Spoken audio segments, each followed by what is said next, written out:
નમસ્કાર, મુદ્દાની વાતમાં આપનું સ્વાગત છે। હું છું આપની સાથે વિકાસ મકવાણા। મુદ્દાની વાતમાં આજે આપણે ફક્ત એક જ મુદ્દા પર વાત કરીશું અને આ મુદ્દો છે વકફ સંશોધન બિલનો। જી હા, ગુજરાતમાં આજે સવારથી જે અલગ અલગ ગતિવિધિ શરૂ થઈ તેના કારણે વકફ સંશોધન બિલને લઈ હવે ગુજરાતમાં ઘમાસાણ મચેલું છે, આરપાર થઈ રહ્યું છે આ બિલ પર। તેવામાં ચર્ચા કરીશું કે આખરે આ વકફ સંશોધન બિલમાં એવા કયા સંશોધન થયા છે જેના કારણે વિરોધ કરવામાં આવી રહ્યો છે। શું આ જે સંશોધન છે તે સાચા છે કે પછી ખોટા છે, કોનો તેનાથી ફાયદો થશે, કોને તેનાથી નુકસાન થશે, કેમ તેનો વિરોધ થઈ રહ્યો છે અને આ સંશોધન બિલ કેટલું જરૂરી છે, આ તમામ બિંદુઓ પર આપણે ચર્ચા કરવાના છીએ।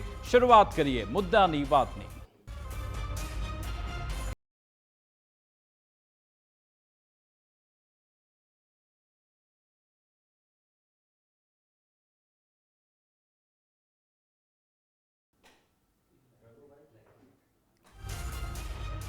તો 8 ઓગસ્ટ 2024 આપણા કેન્દ્રીય મંત્રી કિરણ રિજિજુ જે લોકસભામાં વકફ સંશોધન બિલ લઈને આવ્યા, તેમણે આ અંગે પ્રસ્તાવ મૂક્યો હતો ને ત્યારબાદ કહેવામાં આવ્યું કે આ જે બિલ છે તેનાથી આપણે કોઈ પણ સમુદાયની ધાર્મિક સ્વતંત્રતા નથી છીનવવાના। આ બિલ કોઈ એક ચોક્કસ સમાજને ટાર્ગેટ કરવા માટેનું નથી, પરંતુ આ બિલ જે વકફ બોર્ડ છે તેનું સુનિયોજિત એક સંચાલન થાય, વ્યવસ્થાપન થાય, જે આટલી મોટી જે મિલકત છે તેનું વ્યવસ્થિત રીતે તેને ચલાવવામાં આવે તે માટે આ બિલ લાવવામાં આવ્યું છે। અને સાથે સાથે મુસ્લિમ સમાજના જે મહિલાઓ છે, નાના બાળકો છે, તમામનો વિકાસ થાય, તે આગળ વધે, તેમને એક તક મળે તે માટે આ બિલ લાવવામાં આવ્યું છે। જો કે જ્યારે આ બિલ લોકસભામાં લાવવામાં આવ્યું પછી વિપક્ષે જે વિરોધ કર્યો અને દર વખતે જેપીસીની માંગ થતી હોય છે એટલે ત્યારે જ પછી કિરણ રિજિજુએ આ જે બિલ છે તેને જોઈન્ટ પાર્લામેન્ટરી કમિટીને મોકલી દીધી અને ત્યારબાદ આ જે જોઈન્ટ પાર્લામેન્ટરી કમિટી છે દેશભરમાં ફરી રહી છે। અલગ અલગ વકફ બોર્ડના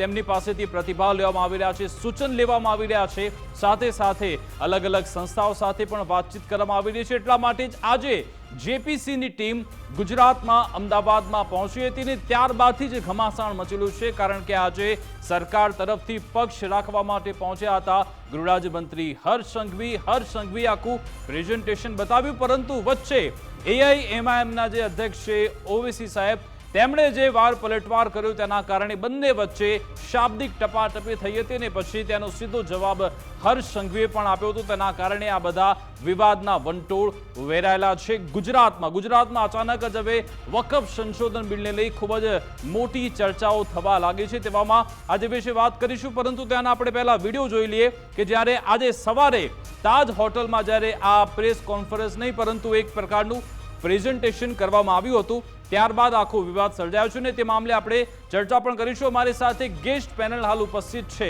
તેમને તમને ઓળખાણ કરાવી દઉં। અમારી સાથે ભાજપ પ્રવક્તા યજ્ઞેશભાઈ દવે જોડાયા છે, સર આપનું ગુજરાત ફર્સ્ટમાં સ્વાગત છે। આરએસએસ પ્રચારક પણ આપણી સાથે જોડાયા છે, દેવેન્દ્રભાઈ આપનું પણ સ્વાગત છે। સાથે રાજકીય વિશ્લેષક આપણી સાથે જોડાયા છે, દિલીપભાઈ ક્ષત્રિય આપનું પણ ગુજરાત ફર્સ્ટમાં સ્વાગત છે। અને એઆઈએમઆઈએમ પ્રવક્તા પણ અબ્દુલભાઈ આપણી પાસે જોડાયા છે, આપનું પણ ગુજરાત ફર્સ્ટમાં સ્વાગત છે। તો આમની પાસે જઈશું, પરંતુ પહેલા આપણે જોઈ લઈએ કે વકફ એટલે શું। વકફ એક જે અરબી શબ્દ છે એટલે કે અલ્લાહને નામ। જે પણ એવા વ્યક્તિઓ છે, મુસ્લિમ સમાજના વ્યક્તિ કે જે ચેરિટી કરવા માંગે છે અથવા તો પછી દાન આપવા માંગે છે, દાન ધર્મના નામે તે આવી પોતાની મિલકત આપવા માંગે છે, તે આપે છે ને પછી તે વકફની થઈ જાય છે। પરંતુ આજે હોટલ તાજ ખાતે વકફ સંશોધન બિલ બાબતે મહત્વની બેઠક મળી હતી। બિલમાં અગત્યના સુધારા સંદર્ભે ચર્ચા કરવામાં આવી। બિલમાં સંશોધન કરવાથી ફાયદા સહિતનું પ્રેઝન્ટેશન બેઠકમાં રજૂ કરવામાં આવ્યું, જેમાં ગુજરાત વકફ બોર્ડના ચેરમેન સભ્યો હાજર રહ્યા હતા અને એઆઈએમઆઈએમના વડા કે જે જેપીસીના પણ તે સભ્ય છે તે પણ આ બેઠકમાં હાજર રહ્યા હતા। ઓવેસી વકફ બોર્ડના સભ્ય અને ધારાસભ્ય ઇમરાન ખેડાવાલા પણ હાજર રહ્યા। વકફ બોર્ડ વ્યક્તિ વચ્ચે મિલકતના વિવાદમાં વેરિફિકેશન થઈ શકશે, આ જ પ્રકારના અન્ય સુધારા પણ સંશોધન બિલમાં સમાવિષ્ટ છે। ગૃહરાજ્યમંત્રી હર્ષ સંઘવીએ કહ્યું હતું કે ગુજરાતના નાગરિકો માટે જે સારું છે તે જ મેં આ પ્રેઝન્ટેશનમાં સૂચવ્યું છે। હર્ષ સંઘવીએ આજે શું કહ્યું હતું આ પ્રેઝન્ટેશન બાદ, પહેલા તે સાંભળી લઈએ। આ કમિટીને સંપૂર્ણ સૂચનો આપવામાં આવ્યા છે। જેપીસીના નિયમ પ્રમાણે સૂચનોના વિગતો આપણે શેર નથી કરી શકતા, પરંતુ પ્રત્યેક નાગરિકોના હિતમાં એમેન્ડમેન્ટના રાજ્ય સરકારના તમામ સૂચનો આજે આ જેપીસી કમિટીને રાજ્ય સરકાર દ્વારા આપવામાં આવ્યા છે. મેં જેમ આપને કહ્યું એમ જેપીસીની વાતો બહાર ના થઈ શકે, પરંતુ મારા રાજ્યના પ્રત્યેક નાગરિકોના હિતમાં જે વિષયો હતા એ મૂકવાની જવાબદારી મારી જે હતી એ મેં અદા કરી છે. રાજ્ય સરકાર દ્વારા આ સંપૂર્ણ બધા જ નાગરિકોના હિતના બધા જ મુદ્દાઓ આજે રજૂ કરવામાં આવ્યા છે. જે વકફના સભ્ય છે તૌફિકભાઈ અને રણજીતસિંહભાઈ રાઠોડ, અમે ત્રણેય જણાએ અમે સરકારને જે આઈટી કમિટી તેમને કીધું છે કે અમે અગાઉ જ્યારે આપે અમારા પાસેથી સૂચનો માંગ્યા હતા તે સૂચનો અમે 14 મુદ્દાના કાર્યક્રમ બનાવીને આપ્યા હતા કે આ 14 મુદ્દા છે એના ઉપર અમારે અમલ કરવાનો છે. પરંતુ આજે જ્યારે અમે અમારી કોપી આપવા ચેરમેનશ્રી અમને બોલાવ્યા ત્યારે પણ અમે એ જ વાત કરી કે સરકારે જે પ્રેઝન્ટેશન કર્યું છે તેના સમર્થનમાં અમે નથી. અમે આ જે સરકારના પ્રેઝન્ટેશનના વિરોધમાં છીએ. અમે અમારા જે મુદ્દાઓ આપેલા છે એ મુદ્દાઓને જ અમે વળગી રહ્યા છીએ કે જે સરકારે વકફ બોર્ડના અંદર જે અત્યારે નવા જે સુધારા લાયા છે તે અમે કોઈ પણ સંજોગોમાં સરકાર તરફથી જે મુદ્દા મૂકવામાં આવ્યા કે કલેક્ટરને જે સત્તા આપવામાં આવશે તે સત્તા જે પ્રમાણે રહેશે એમાં તમામ લોકોનો સમાવેશ થશે અને સત્તા કલેક્ટર પાસે હશે તો તમારે જે પણ કાર્યવાહી કરવાની હશે કલેક્ટર સાથે રહેશે. તો વકફ સંશોધન બિલને લઈ આજે જેપીસીની બેઠકમાં શાબ્દિક ઘમાસાણ મચ્યું હતું, જેમાં ઓવેસી અને હર્ષ સંઘવી વચ્ચે આક્રમક દલીલો જોવા મળી હતી. રાજ્યના વિવિધ કિસ્સાઓ આજે હર્ષ સંઘવીએ ટાંક્યા અને પછી દાળ દલીલ કરી. દલીલ દરમિયાન હર્ષ સંઘવીએ ઓવેસીની બોલતી બંધ કરી હતી. વકફ સંશોધન બિલને ઓવેસીએ ધાર્મિક અધિકારોનું હનન ગણાવ્યું, ત્યારે હર્ષ સંઘવીએ હિન્દુ ધાર્મિક સ્થળો પર વકફ બોર્ડના કબજાના ઉદાહરણ પણ રજૂ કર્યા અને દ્વારકા હોય કે પછી સુરત હોય, આદિવાસીઓની જમીન પર જે કબજો થાય છે તે વિશે પણ વાત કરી હતી. રાજ્યના ઘણા બધા એવા કિસ્સાઓ છે જેને આજે હર્ષ સંઘવીએ ટાંક્યા હતા અને ત્યારબાદ ઓવેસીની બોલતી બંધ થઈ ગઈ હતી. ઓવેસીને ચૂપ કરાવવામાં આવ્યા.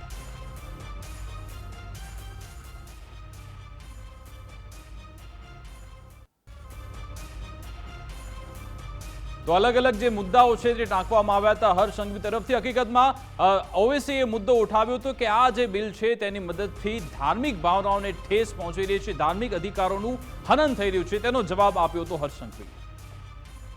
તો બિલકુલ આ જ અંગે આપણે ચર્ચા કરીશું કે આખરે આમાં જે વકફ સંશોધન જે બિલ છે તેમાં જે સુધારા કરવામાં આવ્યા છે તે જરૂરી છે કે કેમ, આ બિલ કેટલું જરૂરી છે, કોને તેનાથી ફાયદો થશે, કોને તેનાથી નુકસાન થશે, આ તમામ વિશે ચર્ચા કરીશું. સૌપ્રથમ આપણે જઈશું ભાજપ પાસે. યજ્ઞેશભાઈ, આ જે બિલ છે કેમ જરૂરી છે, કેમ લાવવામાં આવ્યું છે, આ કેમ તેનો વિરોધ પણ થઈ રહ્યો છે, શું કહેશો આ બાબત? 14મી ઓગસ્ટ 1947માં જ્યારે ભારતના ભાગલા પડ્યા અને 15મી ઓગસ્ટે જ્યારે ભારત આઝાદ થયું, ત્યારબાદ 1954માં ફરીથી એક વખત ધાર્મિક આધારે દેશના ભાગલા પાડવાનું અપકૃત્ય જવાહરલાલ નહેરુ દ્વારા કરવામાં આવ્યું અને વકફ અધિનિયમ એક વિશેષ દરજ્જા સાથે મૂકવામાં આવ્યો અને પછી એને કાયદો કરવામાં આવ્યો. પરંતુ માત્ર કોઈ એક કોમને ખુશ કરવા માટે કે માત્ર કોઈ એક સમાજને ખુશ કરવા માટે આ કામ કરવામાં આવ્યું એવું નથી, પરંતુ દેશની અંદર ધાર્મિક આધારે ભાગલા પાડી પોતાની રાજનીતિ ચાલે એટલા માટે કોંગ્રેસનું કરેલું આ અપકૃત્ય હતું. પરંતુ એનો ફાયદો મુસ્લિમ સમુદાયને મળે એના કરતાં વધારે મુસ્લિમ સમુદાયને નુકસાન થવા માંડ્યું. કારણ કે જે વકફના સંચાલકો હતા એ મનસ્વી રીતે વર્તવા માંડ્યા અને જેના કારણે મુસ્લિમ સમુદાયના જે બાળકો છે જેની પાછળ આ રૂપિયા વપરાવા જોઈએ પણ એ રૂપિયા એની પાછળ ન વપરાવા માંડ્યા, જેની પાછળ આ મિલકતોનો ઉપયોગ થવો જોઈએ એનો ઉપયોગ ન થવા માંડ્યો, એનો દુરુપયોગ થવા માંડ્યો. અને તમે જુઓ કે ઘણી બધી હિન્દુ મિલકતો એવી છે કે જેની અંદર જોવા જઈએ તો પંચમહાલમાં પાવાગઢ છે કે આજે સુરતની અંદર સુરત મ્યુનિસિપલ કોર્પોરેશનની ઓફિસ છે. કિરણ રિજિજુએ જ્યારે મંત્રીશ્રીએ આ બિલ મૂક્યું ત્યારે એમને જે 5 ઉદાહરણ આપ્યા હતા એ પૈકીનું બીજું ઉદાહરણ સુરત મ્યુનિસિપલ કોર્પોરેશનનું હતું. આજે પણ સુરત મ્યુનિસિપલ કોર્પોરેશનનું જે બિલ્ડિંગ છે એ બિલ્ડિંગ ઉપર વકફ બોર્ડે એની પર દાવો કરેલો છે. હવે આ બિલ્ડિંગ જે ખરું એ જ્યારે જે તે વખતે મહાનગરપાલિકા માટે બનાવવામાં આવેલું હતું પણ એની જમીન વકફ બોર્ડે એવું કીધું કે અમારી, એટલે વકફ બોર્ડને વિશેષ દરજ્જો આપવામાં આવેલો છે. એના કારણે કોઈ કોર્ટમાં પણ ન જાય અને આ મિલકત જે ખરી એ વકફ બોર્ડને સીધી મળી જાય. આ પ્રમાણેના જે વિશેષ દરજ્જા છે અને એને સુધારવા માટેનું અને એને સંશોધન કરવા માટેનું બિલ આજે ભારતીય જનતા પાર્ટી દ્વારા લાવવામાં આવ્યું અને એના કારણે આજે જે મુસ્લિમ સમુદાયને પણ જે નુકસાન થતું હતું, એમના જે બાળકોને પણ નુકસાન થતું હતું, એમના ભણતરમાં નુકસાન થતું હતું, એમને જે ગેરફાયદો થતો હતો, દેશની 3જા નંબરની જમીન આજે વકફ બોર્ડ પાસે છે. દેશની અંદર લશ્કર અને રેલવેને બાદ કરતા 3જા નંબરની જમીન. યજ્ઞેશભાઈ, એ તમામ બિંદુ પર આપણે આવીશું, પરંતુ પહેલા એક પ્રતિક્રિયા લઈ લઈએ. અબ્દુલભાઈ, આપની પ્રથમ પ્રતિક્રિયા આ વકફ સંશોધન બિલ લઈ લે. મુસ્લિમોનું પક્ષ પહેલાંથી ક્લિયર છે. અમારા વડા અસદુદ્દીન ઓવૈસી સાહેબે સાફ કહ્યું છે કે આ વકફ બોર્ડ અલગ વસ્તુ છે અને આ જે વકફની જે સંપત્તિઓ છે એ બંનેને અલગ રીતથી સમજવી પડે. વકફ બોર્ડ એક જે એની જે કાર્યકાળ જે સંભાળે છે એ વકફ બોર્ડ છે અને એની જે સંપત્તિઓ છે એ મુસ્લિમ ઇન્ડિવિજ્યુઅલ દ્વારા અલ્લાહના નામે એટલે કે દાન સ્વરૂપે જે મદરસા બનાવવા હોય, સ્કૂલ બનાવવી હોય, યતીમખાના બનાવવા હોય, જેવી રીતે કે આપણે કહીએ અનાથાલય બનાવવા હોય કે પછી કબ્રસ્તાનને બનાવવા માટે જે દાન કરવામાં આવે એ સંપત્તિઓને વકફ કહેવામાં આવે છે. આ એક અરબી શબ્દ છે. આ એનું નામ છે કે દાન કરેલી. એટલે દાન કરેલીનું મિનિંગ એ હોય કે હું મારી પોતાની સંપત્તિ ખરીદી અને હું વકફ કરું. તો આમાં પણ એક કાયદો છે. આમણે કહ્યું છે કે જે ભાજપની જે ભગીની સંસ્થાઓ છે અથવા ભાજપ છે એ આનું ખોટું અર્થઘટન કરી રહ્યા છે. સેક્શન 40 અને 40માં જે છે એનું ખોટું એની અર્થઘટન કરી રહ્યા છે, એની ખોટી વ્યાખ્યા આપી રહ્યા છે. આ લોકો એવી અફવાઓ ફેલાવી રહ્યા છે કે વકફે ઘણી જગ્યા પર કબજો કર્યો છે, એણે જગ્યા પોતાના અંડર લઈ લીધી છે અને દાવાઓ કર્યા છે. આ ખોટી વાત છે. વકફની જગ્યાનું હું તમને વ્યાખ્યા આપી દઉં કે ઇન્ડિવિજ્યુઅલ જ્યારે પોતાની જમીન ખરીદી અને વકફ કરવા માટેની એક સ્ટેપ લે આગળ, તો સરકારે વકફ બોર્ડે એને નોટિસ પાઠવી પડે અને એના પુરાવા એકત્રિત કરવા પડે. એના પછીની પ્રક્રિયામાં સરકારનું જે કમિશન બેસાડેલું છે વકફ પર એની તપાસ કરે અને એમાં તપાસમાં ખરું ઉતરે એના પછી એને વકફમાં લેવામાં આવે છે. તો મારી વસ્તુ તમે સમજી શકો છો. અને આદિવાસીનો પાવાગઢનો મુદ્દો છે તો આ તો ક્લેમ કરે છે વકફ બોર્ડ પર એમનો કબજો છે. બિલકુલ. આપણે દેવેન્દ્રભાઈ, આપની પ્રતિક્રિયા કે આ જે વકફ સંશોધન બિલ લાવવામાં આવ્યું છે જીપીસી પાસે પહોંચ્યું છે, આગામી સત્ર પહેલા રિપોર્ટ સબમિટ કરવાનો છે. એક આરએસએસ પ્રચારક તરીકે તમે તેને કઈ રીતે જુઓ છો? તમારે એક નાનકડો શબ્દ સુધારવો જોઈએ. હું સંઘ સમર્થક છું, એટલે આરએસએસનો સમર્થક છું. જી જી, બિલકુલ. એટલે આમાં એવું છે કે આ એક સંસ્થા એવી છે ભારતમાં, અને કાયદાકીય રીતે પણ જોઈએ. દાખલા તરીકે હું તમારી જમીન પર કે તમારી મિલકત પર ક્લેમ કરું તો મારે સાબિત કરવું પડે કે તમારી જે જમીન છે ને એ મારી છે, તમારી મિલકત છે મારી છે. એના દસ્તાવેજો મારે રજૂ કરવા પડે. આ પરિસ્થિતિ જે છે ને એમાં ઉલટું છે. હવે એ જો હું હોય વક્ફ બોર્ડ જેની પર દાવો કરે છે તો જે જમીન જે મિલકત જેની પાસે છે અત્યારે એણે સાબિત કરવું પડે છે કે મારી છે, વક્ફની નથી. એટલે આ તો એકદમ કાયદાકીય રીતે જોઈએ તો આખું 360 ડિગ્રી ફરી જાય છે, જેમાં કાગળ હોવા છતાં ઘણી વખતે પરિસ્થિતિ ઉલટી થઈ જાય છે. બિલકુલ. વક્ફ બોર્ડ કોઈ પણ ભારતીય સંવિધાન જ્યારે પણ કોઈ પણ વિષય પર તમે કોઈ દાવો કરો છો તો તમારે તમારા દાવાના સમર્થનમાં દસ્તાવેજો રજૂ કરવા પડે. જેની પાસે દસ્તાવેજો છે એ મિલકત એની ગણાય. વકફની પરિસ્થિતિમાં એ આખો સિનારીઓ ઉલટો થઈ જાય છે. વકફે કોઈ દસ્તાવેજો રજૂ નથી કરતું હતું ઘણા બધા કેસીસમાં. ઘણા કેસીસમાં એવું બન્યું છે કે મુસ્લિમોની જ મિલકતો પર આવું થયું છે. Once a Waqf always a Waqf એવું કહેવાય છે. વકફ બોર્ડના કેસીસમાં ઘણી વખત એવું બનેલું જોવા મળ્યું છે કે એ મિલકત તબદીલ થઈ છે. જો અલ્લાહને અપાઈ ગઈ છે તો અલ્લાહ પાસેથી લઈને બીજાને કેવી રીતે તબદીલ થઈ શકે? આ પણ થવું જોઈએ. ભારત સરકારના જે કલેક્ટર્સ છે, જમીનના રેકોર્ડ, ભારત સરકારની ઈંચે ઈંચ જમીનના રેકોર્ડ કલેક્ટર્સ પાસે છે, તલાટી પાસે છે. તો એની જે ચકાસણી છે કોણ કરી શકે વ્યવસ્થિત રીતે અને સુચારુ રૂપે? તો એ કલેક્ટર કરી શકે. એનો વકફ અધિનિયમ જે એમેન્ડમેન્ટ છે એમાં એના અધિકારો કલેક્ટરને આપવામાં આવ્યા છે. એ બિલકુલ સાચા છે, બંધારણીય રીતે સાચા છે.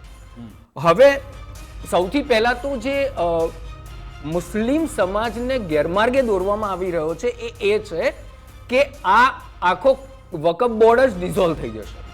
આ બિલકુલ ખોટું અને ભ્રમણા ફેલાવતી વાતો કરવામાં આવી રહી છે. એક સેકન્ડ, આ એમેન્ડમેન્ટ છે, સુધારા છે, એમાં આપણે અને details- સુધારા આપણે ભારતીય detailsમાં જઈએ. બંધારણના હું એક એક મુદ્દા નિર્માતાઓ- પર આવીશ. બિલકુલ બિલકુલ દેવેન્દ્રભાઈ ડિટેલ્સમાં જઈએ. આપણે દિલીપભાઈની પ્રતિક્રિયા લઈ લઈએ. દિલીપભાઈ, કારણ કે આ જે મુદ્દો છે રાજકીય રીતે પણ ખૂબ જ મહત્વનો છે. હિન્દુ મુસલમાન પણ આમાં ક્યાંક વાઇડ એંગલથી જોઈએ તો ત્યાં જોવા મળી રહ્યું છે. આ બિલને તમે કઈ રીતે જોઈ રહ્યા છો? તમે જુઓ કે આ બિલ સૌથી પહેલાં આવ્યું હતું ક્યાં લોકસભામાં આવ્યું ને પછી જેપીસીમાં કેમ ગયું? કારણ કે ભાજપની સાથેના જ બે પક્ષોએ પણ એનો વિરોધ કર્યો હતો, એટલે જેપીસી સુધી પહોંચવું પડ્યું ને જેપીસી રચાઈને જેપીસી આજે ચર્ચા થઈને આજે આપણે ચર્ચા કરી રહ્યા છે. એટલે આ મુદ્દા સાથે રાજકારણ સંકળાયેલું જ છે. કારણ કે તમે જુઓ કે અલ્ટિમેટલી એક વોટ બેંક પણ આની પાછળ લાગેલી છે અને વોટ બેંકની ગણતરી પણ કરવી પડે કે ભાઈ કોના વોટ કોને ક્યાં જાય છે. અને એને લઈને તમે જુઓ કે જે સત્તાધારી પાર્ટી છે એના સમર્થકો પણ વિરોધ કરે છે. એમાં ચંદ્રબાબુ નાયડુ પણ આવી ગયા. હવે એ સાઉથમાંથી આવે છે તો એમની વોટ બેંક પણ ક્યાંક મુસ્લિમ છે એટલે એમનો વિરોધ કરવો પડ્યો. ચિરાગ પાસવાન છે તો એમની વોટ બેંક પણ ક્યાંક એવી છે તો એમને કરવો પડ્યો. હવે કોંગ્રેસ કરી જ રહી છે કારણ કે એમની પાસે પણ એમને મતો મળી રહ્યા છે. એટલે આખી જે ગણતરી છે આમાં વક્ફ બોર્ડની નિયમો, નીતિ, કાનૂન અને જે કાયદો લાવ્યો છે એની પાછળ ક્યાંક રાજકારણ પણ છે અને રાજકારણની સાથે સાથે કેટલાક એવું કહી શકાય કે પાર્ટીને વોટ બેંક પણ સંકળાયેલી છે એવું અત્યારે પ્રથમ દ્રષ્ટિએ લાગે છે. બિલકુલ, એટલે કે આ જે વકફ સંશોધન બિલ છે તેમાં પાંચ મોટા સંશોધન કરવામાં આવનાર છે. તે કરવામાં આવ્યા છે તે બતાવવામાં આવશે. આપણે પાંચ જે મુદ્દાઓ છે તેના પર ચર્ચા કરીશું. પહેલો મુદ્દો છે એક તો જે સેક્શન 40 છે તેને હટાવી દેવાશે. એટલે કે જે વકફ કહેતો છે કે આ પ્રોપર્ટી અમારી પછી તે તેમની જ થઈ જાય છે તે સેક્શન હટાવવાનું. બીજું જે આ ટ્રિબ્યુનલ હોય છે કે પછી બોર્ડ હોય છે તેમાં મહિલા અને નોન મુસ્લિમો તેમનો પણ સમાવેશ થશે. આ મુદ્દા નંબર 2 છે. ત્રીજો મુદ્દો છે કે જે કલેક્ટર, ડિસ્ટ્રિક્ટ કલેક્ટરને કેટલાક પાવર્સ આપવામાં આવ્યા છે સર્વેના, તેનો પણ વિરોધ થઈ રહ્યો છે. સાથે સાથે જે અલગ પ્રાવધાન આપવામાં આવ્યો છે બહોરા માટે, આખા નિશ માટે, એની માટેની ચર્ચા કરીશું. સાથે સાથે જે ઓડિટિંગ થતું નહોતું એના માટે જે CAGને જે પાવર આપવામાં આવ્યા છે તે એક મોટો સુધારો છે, તેના વિશે વાત કરીશું. અને બીજી સૌથી મહત્વની બાબત, વકફ નામું કરવું પડશે. કારણ કે પહેલા મૌખિક રીતે આપી દેવામાં આવતું હતું કે ભાઈ આ જમીન તમારે દાન આપી છે, પછી મૌખિક રીતે કહેવાય ગયું, પછી વકફ બોર્ડની એ જમીન થઈ ગઈ. પરંતુ હવે વકફ નામું કરવું જરૂરી છે. મુદ્દા નંબર 1 થી શરૂ કરીએ કે સેક્શન 40 ને હટાવી દેવાશે, તેને લઈને ભારે વિરોધ થાય છે. અબ્દુલભાઈ, આપનું શું કહેવું છે? કારણ કે જે સેક્શન 40 હટાવવાની વાત છે, કેમ તેનાથી વાંધો છે તમને? મેં પહેલાં જ મારે ખુલાસો આપી ચૂક્યો છું. હું ફરીથી કહી દઉં છું કે જે સેક્શન 40 છે એનું ભાજપ અને ભાજપની જે ભગીની સંસ્થાઓ છે ખોટું અર્થઘટન કરી રહ્યા છે. એમાં એવું છે કે કોઈ વ્યક્તિ પર્સનલ પોતાની મિલકત વકફ કરવા માંગતો હોય અને એ વકફ બોર્ડની જાણમાં આવે તો વકફ બોર્ડ દ્વારા એને નોટિસ પાઠવવામાં આવે છે. એના પછી સરકાર દ્વારા નિમેલા કમિશનર દ્વારા એની તપાસ કરવામાં આવે છે. એના પછી એના વકફ બોર્ડમાં સામેલ કરવામાં આવે છે. અને બીજું, આ તો વ્યાખ્યાથી વકફ બોર્ડની પણ અમારા જે અસદુદ્દીન ઓવૈસી સાહેબ છે આનો વિરોધ કરી રહ્યા છે. એનું હું તમને તાર્કિક એક વસ્તુ બતાવું છું કે ભારતમાં ઘણી બધી સંસ્થાઓ છે જે ઇન્ડિવિજ્યુઅલ હિન્દુ રિલિજિયસ હોય કે મદ્રાસ હિન્દુ રિલિજિયસ હોય કે આંધ્રપ્રદેશ છે ચેરિટેબલ ટ્રસ્ટ છે, આમાં બધા જેટલા પણ મેમ્બર છે એ જે પણ જૈનનું ટ્રસ્ટ હોય તો જૈન જે એમાં શું કહેવાય સભ્ય બની શકે. શીખ ભાઈઓનું હોય તો એમાં શીખ બની શકે. તો શા માટે વક્ફ બોર્ડમાં બિન મુસ્લિમ લોકોને સામેલ કરવામાં આવે છે? અને એનું એક તથ્ય તમને બતાવું કે જ્યારે કોઈ બિન મુસ્લિમ સભ્ય જે ભારતનો નાગરિક હોય અને એ વકફ કરવા માંગતો હોય તો એને ઓછામાં ઓછા 5 વર્ષ સુધી મુસલમાન બનીને રહેવું પડે. એનો મતલબ તમે સમજી શકો છો કે વકફ કરવા માટે મુસલમાનનું હોવું બહુ જરૂરી છે. બિલકુલ, એનો તો શા માટે મારી વાત સાંભળો, તો શા માટે જવાબ લઈ લઈશું. વકફના ટ્રસ્ટના અંદર મુસ્લિમ સિવાય બીજાને કેમ એન્ટ્રી આપો છો? અત્યારે આપણે વિરોધ છે. સેક્શન 40 પર ચર્ચા કરી રહ્યા છું. હું એ જવાબ લઈશ એમની પાસેથી, પણ આપણી પાસે અસલમ સાયકલ વાળા પણ જોડાઈ ગયા છે, તેમની પ્રતિક્રિયા લઈ લઈએ. અસલમભાઈ, તમામે તેમની પ્રતિક્રિયા આપી છે, આપ આપની પ્રતિક્રિયા આપો આ સંશોધન બિલ પર અને સેક્શન 40 હટાવવાની જે વાત છે તેનો કેમ વિરોધ છે? અસલમભાઈ. એક તો યજ્ઞેશભાઈ દવે જે વાત કરી કે આપણા દેશમાં રેલવે પછી બીજા નંબરની પ્રોપર્ટી વકફ બોર્ડની છે, એ યજ્ઞેશભાઈ દવેની વાત સાવ ભ્રામક છે. એવું કોઈ સરકારી રેકોર્ડ પર છે જ નથી કે આટલી બધી જગ્યા છે. એટલે એ વાત સાથે હું સહમત નથી. રહ્યા સવાલ એમને સુરતનો દાખલો આપ્યો. સુરત મહાનગરપાલિકાની જે મુખ્ય કચેરી છે મુગલસરાય ખાતે એની, હું સુરતનો જ છું, હું એનો ઇતિહાસ જાણું છું. જે સુરતની મુગલસરાય મુખ્ય ઓફિસમાં ચાલે છે એ બાદશાહ જહાંગીર મુગલ બાદશાહ જે હતા એમની દીકરી જહાંરાય એ બનાવેલ એ એટલા માટે બનાવેલ કે જે તે સમયે આ મુઘલ સરાઈથી લોકો હજ પડવા જતા હતા, મુસાફર લોકો, એટલે એના માટે વકફ કરવામાં આવેલ. એનું શિલાલેખ છે. એ શિલાલેખ ક્યાં છે? મુંબઈના મ્યુઝિયમમાં છે. એ શિલાલેખ કોર્પોરેશન પર લાગેલો હતો, પરંતુ અંગ્રેજોના રાજના ટાઈમે એ શિલાલેખને મુંબઈના મ્યુઝિયમમાં રાખવામાં આવ્યો છે. એનો આખો ઇતિહાસ છે. અને જે ઝરુલ્લા ચાચાએ એની રજૂઆત, ના ના મારી વાત સાંભળી લો એક મિનિટ. એની ઝરુલ્લા ચાચાએ હું આપને એ જ કહું છું, એક મિનિટ મારી વાત સાંભળી લો. ઝરુલ્લા ચાચા જે 70 વર્ષીય ચાચા છે, એમને જ્યારે એની રજૂઆત કરીને બધા પુરાવા આપ્યા ગુજરાત રાજ્ય વકફ બોર્ડને. ગુજરાત રાજ્ય વકફ બોર્ડના ચેરમેન કોણ હતા? સજ્જાદ હીરા.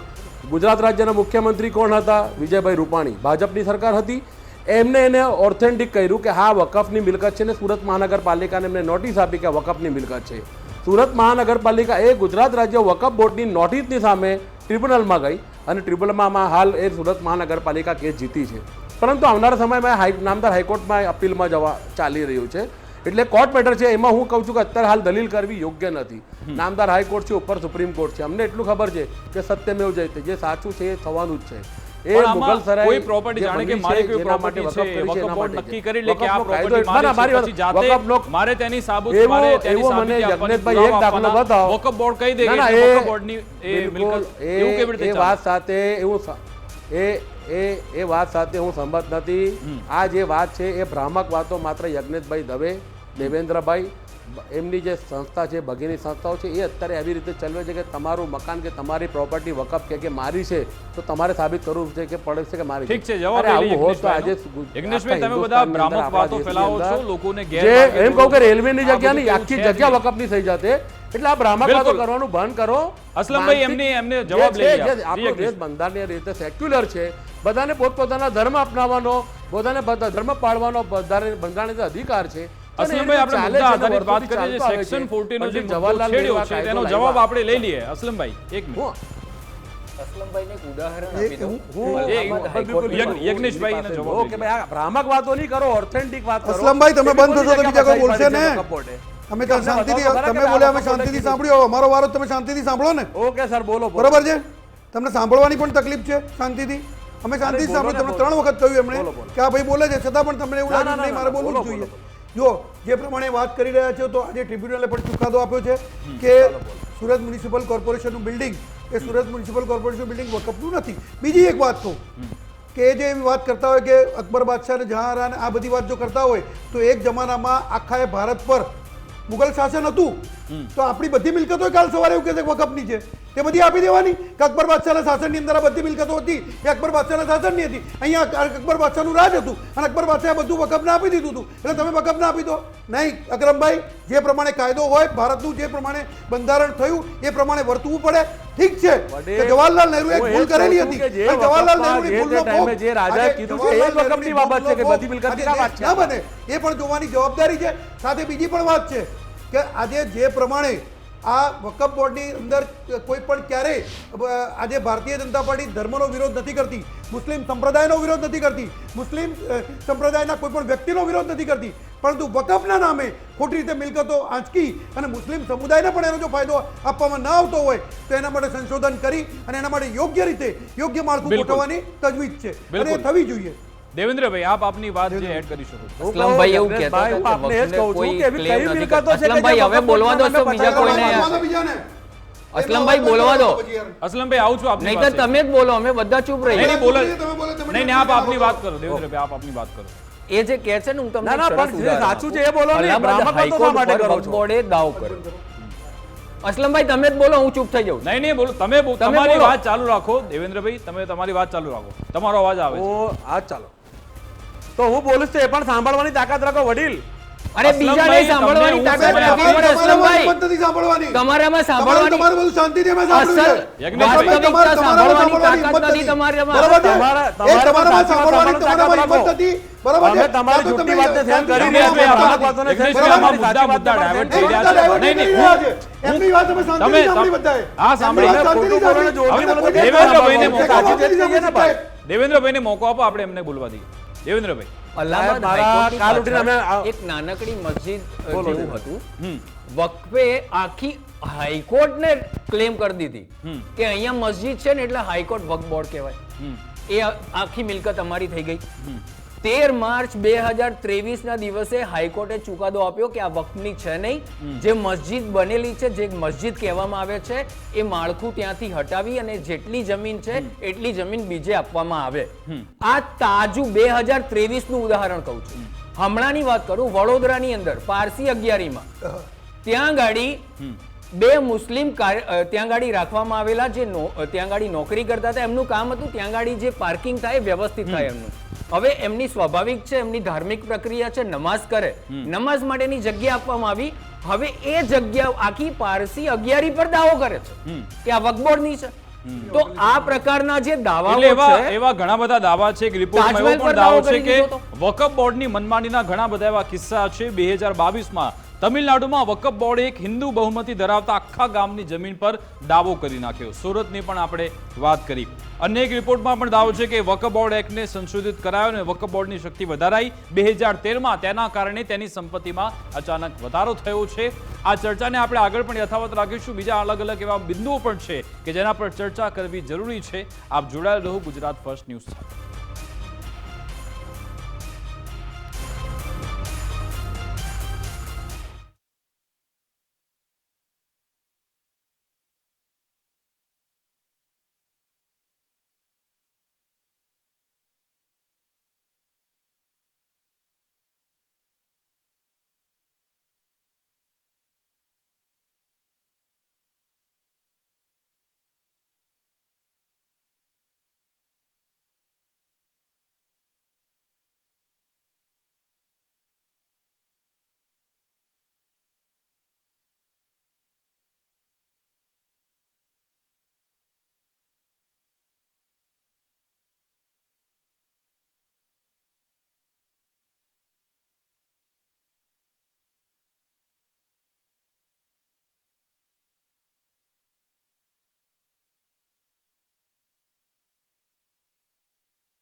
તો વકફ સંશોધન બિલને લઈ અત્યારે આરપાર જોવા મળી રહ્યું છે. અલગ અલગ એવા મુદ્દાઓ છે જેના કારણે હવે વિપક્ષ પણ વિરોધ કરી રહ્યું છે અને સામે જે સત્તા પક્ષ છે ભાજપ, તેના સહયોગી, તે પણ પોતાના તર્ક આપી રહ્યા છે. આપણે એક એક બિંદુ પર વાત કરી. પહેલા સેક્શન 40 ની વાત કરી.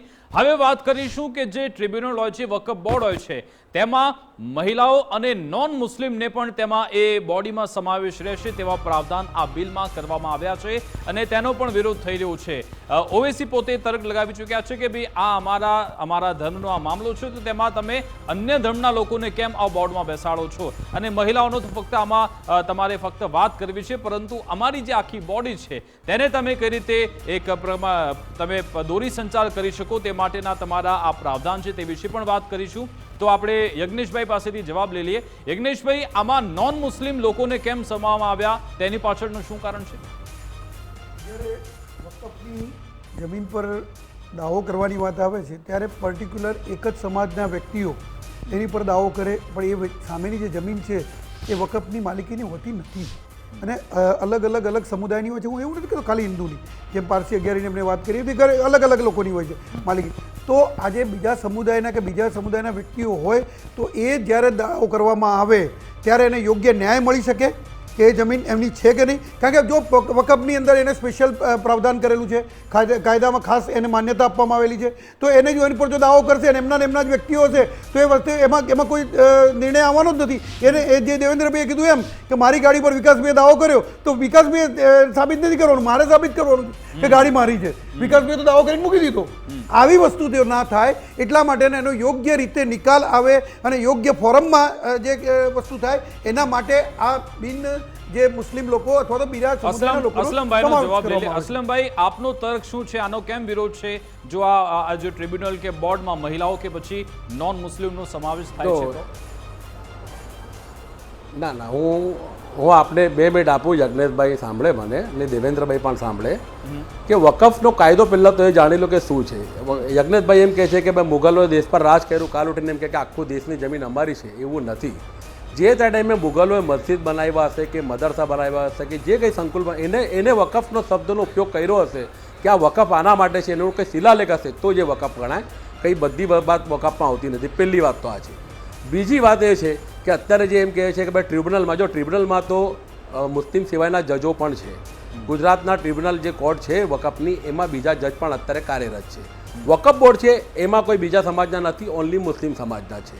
અને એટલા માટે કે આજે યજ્ઞેશભાઈ એમ વાત કરતા તો હું કહું કે ગુજરાતમાં સોમનાથ મંદિર છે, કાલ ઉઠીને તમે અસલમ સાયકલવાલાને એમાં ટ્રસ્ટી બનાવશો. માતા અંબાજીનું મંદિર છે, અસલમ સાયકલવાલાને એમાં ટ્રસ્ટી બનાવશો. પાવાગઢનું મંદિર છે, અસલમ સાયકલવાલાને કે અબ્દુલભાઈને એમાં ટ્રસ્ટી બનાવશો. એટલે એવી વાતો નહીં કરો કે મને હસવું આવે તમારી વાતો સાંભળીને. ધર્મ એ વસ્તુ આખી અલગ છે. ધર્મની રીતે પોતપોતાને બનાવવાનો અધિકાર છે. તો સરકાર હસ્તક છે, સરકાર બનાવશે. કેમ આ રાજ્યનો નાગરિક નથી? બનાવે છે મને. એટલે આ બધી ભ્રામક વાતો નહીં કરો યજ્ઞેશભાઈ. આ સોંપતું નથી તમને. તમે એક સારા વિદ્વાન વ્યક્તિ સમજતો, પણ આ તો આજે તમારી દરેક વાત સાંભળીને મને હસવું આવે છે કે તમે દર્શકોને શું, તમારી પાર્ટીના કાર્યકર્તાઓને શું કે સામાન્ય માણસને કેવી રીતે ગેરમાર્ગે દોરો છો. એ ગેરમાર્ગે દોરવું યોગ્ય નથી. જે છે સાચી વાત કરો. હું અહીંયા સાચી વાત કરવા માટે બેઠો છું. કાલ ઉઠીનો કમલમાં પણ તો આવું કરીશ કે આ વકફની પ્રોપર્ટી છે. એટલી તો બુદ્ધિ છે ને મારામાં. અને એ વકફનો કાયદો જે છે કે વકફ કોની કહેવાય, પેલા સમજો કે આજે દેશ આઝાદ થયો પછી એક જ મિનિટ મારી વાત સાંભળો કે દેશ આઝાદ થયો એના પછી જે વ્યક્તિ એની જગ્યા આપે લેખિતમાં આપે છે, ગેરરીતિ થાય છે. તેમની જે મિલકત છે તેનું બરાબર તેનું વ્યવસ્થાપન થતું નથી. ઘણી બધી ગેરરીતિના દાખલા તમે પણ જાણતા છો. ગેરરીતિ થતી હોય વકફ બોર્ડ એ તમે એમ કહો છો કે વકફ બોર્ડ એકદમ હું આપને એમ કહું વકફ બોર્ડ પર નિયંત્રણ કોનું છે? સરકારનું છે. હું આપને એ જ કહું કે હું આપને એમ કહું કે વકફ બોર્ડ પર જે સ્થાનિક રાજ્ય સરકાર છે એનું નિયંત્રણ હોય છે. એ તપાસ કરે ને એમાં ભ્રષ્ટાચાર થતું હોય કે ખોટું થતું હોય. અત્યારે ગુજરાતની અંદર જે વકફ બોર્ડના ભાજપના સભ્યો હતા, જે મેમ્બર હતા ભૂતકાળમાં, એમની પર ભ્રષ્ટાચારના આરોપો લાગ્યા અંકલેશ્વરમાં, ભરૂચ જિલ્લામાં ફરિયાદો દાખલ થઈ, જેલના હવાલે છે. તો જે ખોટું કરે એને તો જવું જ પડશે. એ કોઈ પણ હોય, પાપ કરે છાપરે ચડીને પોકારવાનો છે. એટલે એ બાબતમાં અમારે એ નથી કોઈની તરફેણ કરવી છે કે આ યોગ્ય કરી રહ્યો છો. જે કરનાર છે, ખોટું કરનાર છે, એને નિયંત્રણ કોનું છે? સરકારનું છે. સરકાર ધ્યાન આપે ને બાબતમાં. ખોટું કરતા તેને જેલના હવાલે. આપનો તર્ક શું છે કે જો મહિલાઓ, તમારા સમાજની મહિલાઓ આ બોર્ડમાં સમાવેશ થાય તો પછી તો સારું, મહિલાઓ આગળ વધી રહી છે, મહિલા સશક્તિકરણની વાતો પણ થાય છે. તમારા સમાજની મહિલાઓ આગળ આવશે ને તેમને પાવર મળશે. આમાં આ જે મુદ્દો જે છે, આ કલમ કહેવાય છે કે જે બિન મુસ્લિમ અને મહિલાઓને આ બોર્ડમાં લેવા માટેની જે ચર્ચા છે, આ એક રાજકીય મુદ્દો બનાવવામાં આવી રહ્યો છે. અસદુદ્દીન ઓવૈસી સાહેબે સાફ કીધું છે કે જો એક હિન્દુ વ્યક્તિ વકફ નથી કરી શકતો, જે મેં આગળ કીધું કે વકફ કરવા માટે હિન્દુ ભાઈએ વકફ કરવી પણ હોય તો 5 વર્ષ ઓછામાં ઓછા મુસલમાન બનવું પડે તો જે વકફ કરી શકે. એનો મતલબ સીધો એ જ છે કે વકફ કરવા માટે મુસ્લિમ હોવું જરૂરી છે. તો શા માટે વકફ બોર્ડમાં હોવા માટે મુસ્લિમ હોવું જ જોઈએ? મતલબ મારે કહેવાનો મતલબ છે. અને જે મહિલાઓનો જે મુદ્દો છે આ ભટકાવવાની વાત છે. અને જે કલમ સેક્શન 14 છે એ પણ મેં 2 વાર કીધું છે કે એનો ખોટો અર્થઘટન કરવામાં આવી રહ્યો છે. એમાં સાફ છે એના ઉપર કમિશન મૂકેલો છે સરકારે, એમાં કંઈ ખોટું નથી. અને વકફ બોર્ડમાં બિન મુસ્લિમ સભ્યોનો અમે સ્વીકાર ક્યારેય નહીં કરીશું. અને આ જેસીપી એટલા માટે જ રચના કરવામાં આવી છે અને એટલા માટે જ સૂચનો લેવામાં આવી રહ્યા છે. બિલકુલ. દિલીપભાઈ, આપનો તર્ક શું છે? આપ શું સમજી રહ્યા છો કે એક એવું વકફ બોર્ડ, એક એવી બોડી કે જે મુસ્લિમ સમાજની છે, તેમાં મહિલાઓનો પણ સમાવેશ અને નોન મુસ્લિમ લોકોનો સમાવેશ, આને તમે કઈ રીતે જુઓ છો? મહિલાઓનો સમાવેશ છે ને એ હું માનું છું કે એક ખૂબ આવકારદાયક પગલું હોવું જોઈએ. કારણ કે તમે જો કે આની પહેલાં પણ જ્યારે ટ્રિપલ તલાકનો મુદ્દો હતો ત્યારે પણ એ પણ આ જ સરકારમાં લાવેલા હતા અને એના લઈને ઘણી બધી મુસ્લિમ સમુદાયની મહિલાઓએ સમર્થન પણ આપ્યું હતું અને કદાચ એવું કહી શકાય કે ભારતીય જનતા પાર્ટીને એનો વોટ પર્સન્ટેજમાં ફાયદો પણ થયો હતો. સેમ એ રીતે એટલે મને પણ હજી નથી સમજાતું કે જો એમના સમાજની મહિલાઓ એ બોર્ડમાં હોય તો એનો, અને જેમ કહેવાય કે જ્યારે એ નિયમ બન્યા હશે ત્યારે એ સમયના પ્રમાણે બન્યા છે. હવે સમય બદલાયો છે અને હવે સ્થિતિઓ પણ બદલાઈ છે. તો એવા સમયે એક મને એ પ્રશ્ન નથી સમજાયો કે જો તમારા સમાજની, એ સમજી શકાય છે કે ભાઈ બીજા સમાજના લોકો તમારા બોર્ડમાં આવે તો એની સામે વાંધો હોઈ શકે, પણ તમારા જ સમાજની મહિલા જ્યારે તમારા જ રિલેટેડ બોર્ડમાં આવે તો એની સામેનો વાંધો હજી મને નથી સમજાયો.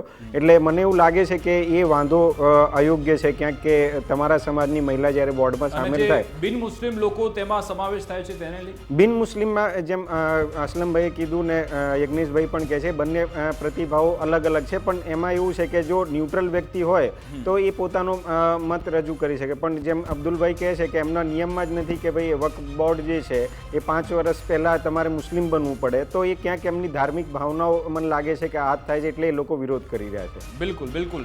એક બીજો મહત્વનો મુદ્દો એ પણ છે કે ઓડિટિંગ યોગ્ય રીતે થતું નથી. ઘણા બધા જે કેસ છે પેન્ડિંગ છે, કેટલી મિલકત છે, તેનો કેટલો ઉપયોગ થયો છે, તેની કોઈ જ જાણકારી, તેનો કોઈ ડેટાબેઝ નથી તેવો દાવો થાય છે. એટલા માટે જે દાવો થયો છે કે હવે ઓડિટિંગની તપાસ, ઓડિટિંગ થશે ને સેન્ટ્રલ ગવર્મેન્ટ પાસે તેના પાવર હશે અને સીએજી તેની ચકાસણી કરી શકશે. અસલમભાઈ, જો સીએજી તપાસ કરે છે, ઓડિટિંગ કરે છે, તો તેને લઈ શું વિરોધ છે? હા જી સાહેબ, જો હું એક જ કહું કે જે ગુજરાત રાજ્ય વકફ બોર્ડ છે, ગુજરાત રાજ્ય વકફ બોર્ડ એ કોના નિયંત્રણમાં છે? રાજ્ય સરકારના. એમાં સંધિ અધિકારી, વહીવટી અધિકારી હોય છે. ચેરમેન કોણ છે? જે સરકારના નજીકના હોય, કે ભારતીય જનતા પાર્ટીનું રાજ છે એના નજીકના છે, અત્યારે ચેરમેન છે. 1995 થી તો ભાજપનું રાજ્ય છે, પણ એ તમારા સમાજના છે કે તો એમાં કંઈ ખોટું થતું હોય કે એને ઓડિટ કરવાની જવાબદારી કોની બને? ના, હું એ સરકારનો નિયંત્રણમાં આવે છું. હજુ તમને કહું છું, ગુજરાત રાજ્ય વકફ બોર્ડ એ ગુજરાત સરકારના નિયંત્રણમાં છે. અચ્છા. અને એમાં ઓડિટ કરવું જ જોઈએ. હું તો એમ કહું, કોણ ના પાડે છે તમને ઓડિટ કરવાની? જે વહીવટી અધિકારી કોણ છે? ગુજરાત સરકારનો જીએસ કક્ષાનો કે આઈએસ કક્ષાનો અધિકારી હોય છે. તો એની જવાબદારી બને છે કે આજે એમાં મહેકમ નથી. જે મહેકમ, મંજૂર મહેકમ છે, હું આપને એમ કહું છું, જે મહેકમ છે એ મહેકમ જે ભરાવવું જોઈએ એ ગુજરાત રાજ્ય વકફ બોર્ડનું મહેકમ પૂરતું નથી. તમે પૂરતું મહેકમ આપો, ઓડિટ કરવા જાય ને કોણ ના પાડે તમને? અને હું તો હજુ કહું છું, જે ખોટું કરે, ભ્રષ્ટાચાર કરે, એની સામે કાયદેસરની ફરિયાદ દાખલ થવી જોઈએ, એના જેલના હવાલે કરવું જોઈએ. એમાં મારી કોઈ ના નથી. પણ તમે સીધા ઇન્ટરફિયર કરો કે ના, અમના ટ્રસ્ટમાં અમે વહીવટ કરવીએ કે બીજા કોઈ ધર્મ ના કરીએ, એની સામે અમારો વિરોધ છે ને રહેશે. મિલકત મારી છે, પરંતુ હવે વકફનામું કરવું ખૂબ જ જરૂરી છે. વકફનામું ના, જો હજુ તમને કહું છું, આજ ગેરસમજ છે મોટા ભાઈ, આજ ગેરસમજ છે. મૌખિક કોઈ વાત જ નથી. જે વકફનામું થયું છે એની જ વાત છે. યજ્ઞેશભાઈ, એવી કોઈ વાત છે મૌખિક રીતે થતું હતું કે પછી એ પણ ગેરમાન્યતા ફેલાવે જે તે સમયે પણ ને અત્યારે પણ મૌખિકની કઈ વાત જ નથી. કોણે કીધું મૌખિક? અસલમજી સાંભળો, અત્યારના નિયમ પ્રમાણે જે ખરા એ જે લોકો લખી કરતા હશે, બરોબર છે. પરંતુ વાત અત્યારે એ છે કે જે જૂની મિલકતો છે અત્યારના અસલમભાઈ સાંભળો હવે શાંતિથી યાર.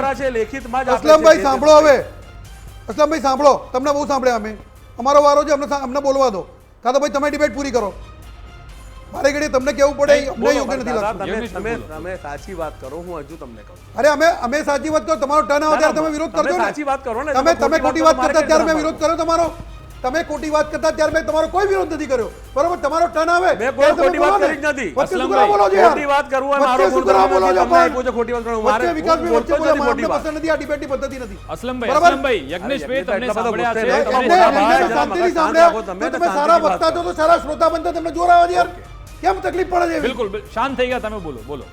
જે પ્રમાણે આજે વાત સારું, છે, બોલો, એમણે જે વાત કરી યજ્ઞેશભાઈ, કે બોલો, બોલો, વકફની મિલકતોમાં વકફના હા અત્યારે થતું હશે, પરંતુ આ વિરોધ શેનો છે કે જે જૂની મિલકતો છે જેની પર કોઈ પુરાવા નથી અને વકફ બોર્ડ જઈને સીધું બેસી જાય કે ના અમારી મિલકત છે, જે પ્રમાણે આજે દેવેન્દ્રભાઈએ હાઈકોર્ટનું ઉદાહરણ આપ્યું કે આજે હું તમને કહું તો આનું પારસી 11નું ઉદાહરણ છે કે સુરત મ્યુનિસિપલ કોર્પોરેશન, આવા ઘણા બધા ઉદાહરણો છે કે જેની પર એટલે એના માટેનો કોઈ પુરાવા ન હોય છતાં એ જઈને બેસી જાય. બીજી એમણે એક વાત કરી કે સોમનાથ મંદિરની વાત કરી, એમને અંબાજી મંદિરની વાત કરી, પણ મારે એ કહેવું જોઈએ કે બધા જ જે મંદિરો છે કે જે બધા ટ્રસ્ટ છે એ સરકાર હસ્તક છે અને કલેક્ટર એનો વહીવટ કરે છે. આજે પણ તમને કલેક્ટરના વહીવટથી વાંધો છે, બરોબર છે, પણ આજે પણ કલેક્ટર એનો વહીવટ કરે છે. અને મોહમ્મદ સાહિબ જ્યારે ખેડાના કલેક્ટર હતા ત્યારે ડાકોર મંદિરના એ વહીવટદાર હતા જ, ચેરમેન હતા, ત્યારે અમે કોઈ વિરોધ નતા કરતા કે કોઈ સમાજનો વિરોધ નથી હોતો. પરંતુ આજે પણ કહું છું કે મુસ્લિમ સંપ્રદાય માટેનો કોઈ વિરોધ નથી, મુસ્લિમ ધાર્મિક સંસ્થાઓ માટેનો કોઈ વિરોધ નથી, પરંતુ વકફ બોર્ડ દ્વારા જે મનમાની કરી અને જે જમીનો જે પ્રમાણે હડપ કરવામાં આવે છે અને જે પ્રમાણે આજે મુસ્લિમ અને બિન મુસ્લિમ લોકોને છેતરી અને એની જમીનો ખોટી રીતે પડાવી અને જે ઉપયોગમાં લેવાનો હોય એ ઉપયોગ નથી થતો, એનો દુરુપયોગ થાય છે, એના માટેનું આ સંશોધન બિલ છે. ખોટી રીતે સમાજને ગેરમાર્ગે આજે અસલમભાઈ દોરી રહ્યા છે, અમે નથી દોરી રહ્યા. અમારી માન્યતા સ્પષ્ટ છે અને અમે રજૂ કરી રહ્યા છીએ. ઓડિટિંગ બાબતે તો જે સમર્થનમાં છે તેવું પણ કહ્યું તપાસ થવી જોઈએ, તેમાં કોઈ વાંધો નથી. પરંતુ અસલમભાઈ જે પારદર્શિકતા છે તેને લઈ સવાલ થાય છે. સરકારના નિયંત્રણમાં આવે છે રાજ્ય વકફ બોર્ડ. જી જી બોલો. ઓડિટની અંદર એવું છે કે જ્યારે આજે સરકાર માન્ય જે ટ્રસ્ટ છે ને એના ઓડિટ આજે કાં તો એજી કરતું હોય છે કે પેલા એમાં થતું હોય છે એજી ઓડિટમાં કે બીજા કોઈ ઓડિટમાં સરકારી સંસ્થાઓ દ્વારા થતું હોય છે. પરંતુ જ્યાં સુધી વકફ બોર્ડની વાત છે તો વકફ બોર્ડનું ઓડિટ સરકારી સંસ્થાઓ દ્વારા કરવામાં આવતું નથી અને સરકારી આજે પણ નથી કરવામાં આવતું, પણ એ થઈ શકશે એના માટેની આ વાત છે. બિલકુલ, એ પણ એના સમર્થનમાં છે અસલમભાઈ. તેમણે કહ્યું કે એમાં કોઈ ખોટું નથી. અસલમભાઈ યુપી સરકારના પૂર્વ મંત્રી છે ભાજપ નેતા મોહસિન રજા એમ કહી રહ્યા છે કે દેશ અને સમાજની માંગ હતી કાયદામાં સંશોધન થવું જોઈએ, પરંતુ હાલમાં પણ વકફ બોર્ડે પોતાની શક્તિઓનો દુરુપયોગ કર્યો છે. ન માત્ર ભાજપ નેતા પરંતુ જે સચ્ચર કમિટી બનાવવામાં આવી હતી, સચ્ચર કમિટી એવું કહ્યું કે ભલે આ વકફનો ઉપયોગ માત્ર મુસ્લિમો કરી શકે પરંતુ પારદર્શિકતા હોવી ખૂબ જ જરૂરી છે. સચ્ચર કમિટી પણ કહ્યું છે. શું આપ માનો છો વકફ બોર્ડમાં પૂરેપૂરી પારદર્શિતા છે કે એમાં પણ થોડી તપાસ થવી જરૂરી છે કે બદલાવ લાવવો જરૂરી છે? તો હું એ જ કહું છું હું ગુજરાત રાજ્ય વકફ બોર્ડની વાત કરું કે 1995થી ભારતીય જનતા પાર્ટીનું શાસન છે. યજ્ઞેશભાઈ વાત સાચી ને મારી? 95થી છે ને તમારું શાસન? આજે 2024 ચાલે છે. કેટલા વર્ષ થઈ ગયા? 29 વર્ષથી શાસન છે. ગુજરાત રાજ્ય વકફ બોર્ડ કોના નિયંત્રણમાં છે? એ ગુજરાત સરકારના નિયંત્રણમાં છે. તો એમાં જે ભ્રષ્ટાચાર થયો હોય તો સરકાર કે તમારી પાર્ટી જવાબદારી કેમ સ્વીકારતી નથી? સ્વીકારો ને તમે પણ કે અમારા રાજ્યમાં ભ્રષ્ટાચાર થયો છે ને આ છેતરપિંડી થઈ છે કે ગોબાચારી થઈ છે. એટલે એ જે તે રાજ્ય સરકારની જવાબદારી બને છે એના પર નિયંત્રણ કરવાની દેખરેખ કરવાની. એટલે તમે ગુજરાત રાજ્ય વકફ બોર્ડની હું હજુ કહું છું કે ગુજરાત રાજ્ય વકફ બોર્ડ ના ભરેલા તાળાના અરે ભાઈ તમે જે ભ્રષ્ટાચાર કરે છે તમે કાયદેસરના કાર્યવાહી કરો એમાં કોણ તમને ભ્રષ્ટાચાર અમે કરી લીધો એનો વાંધો નહીં. તમે એ વાત જ નહીં કરો. તમે જે અત્યારે બધી ભ્રામક વાતો કરો છો ને અમને વિરોધ એની બાબતમાં છે. યજ્ઞેશભાઈ હવે સાંભળો નહીં મારી કે મારી સાચી વાત છે એટલે કડવી લાગે છે તમને? સાચું સાંભળી દીધી. હું એ જ કહું છું કે જે અત્યારે યજ્ઞેશભાઈ હોય કે દેવેન્દ્રભાઈ હોય જે વાતો કરે છે કે ભાઈ આ મુસ્લિમની આ બિન મુસ્લિમ પણ એમાં ટ્રસ્ટી હોવો જોઈએ, મહિલાઓ પણ હોવી જોઈએ.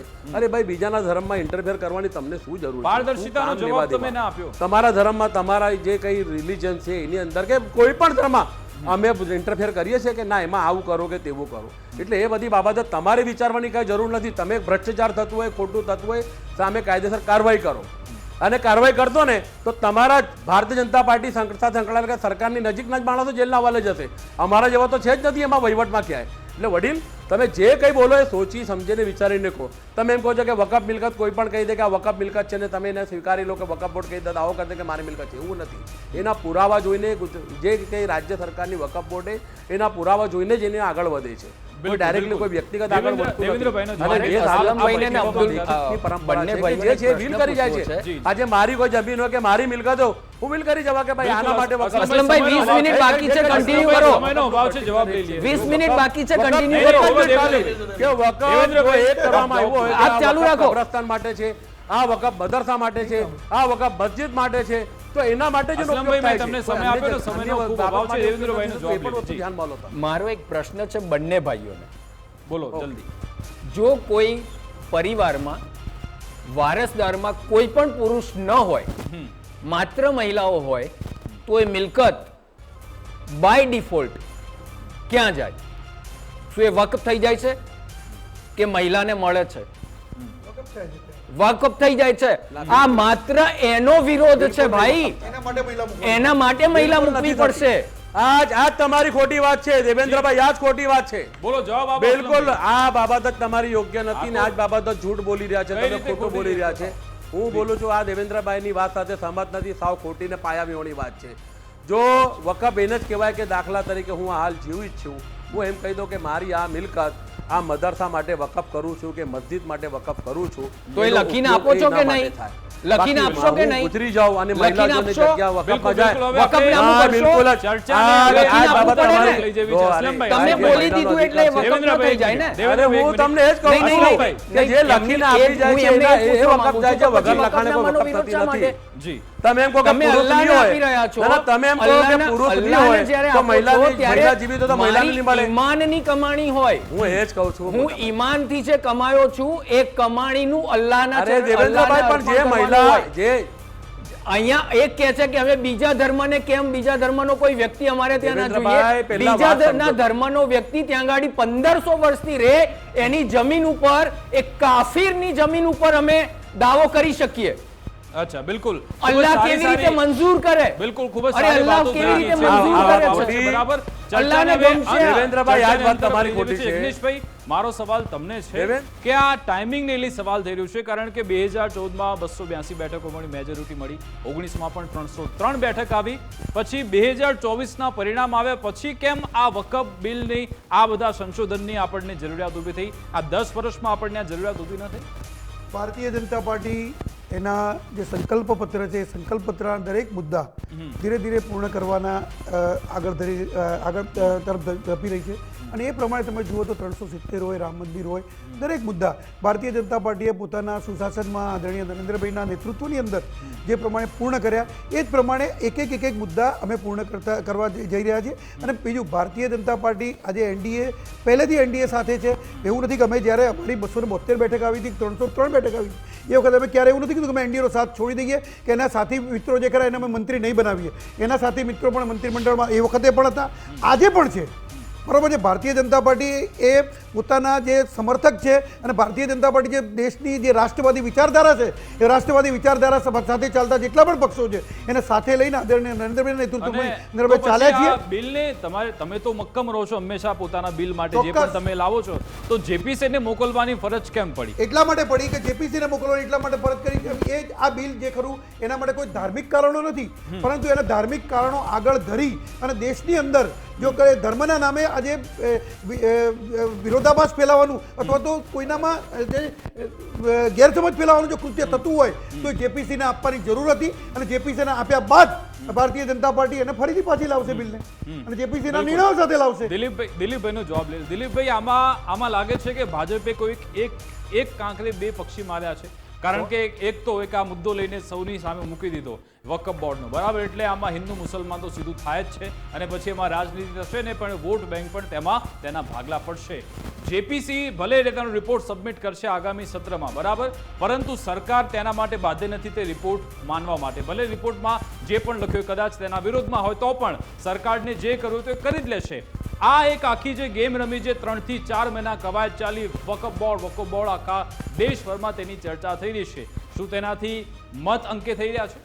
100% જે તમે કીધું તમારા પ્રશ્નમાં જ તમારો જવાબ હતો કે આખી જે છે ને તમે સમજો જેટલા સમય આજે પણ આપણે 1 કલાક સુધી ચર્ચા કરી અને ચર્ચામાં માત્ર આપણે એ જ વસ્તુ કરી, હિન્દુ મુસ્લિમ જ કર્યું છે.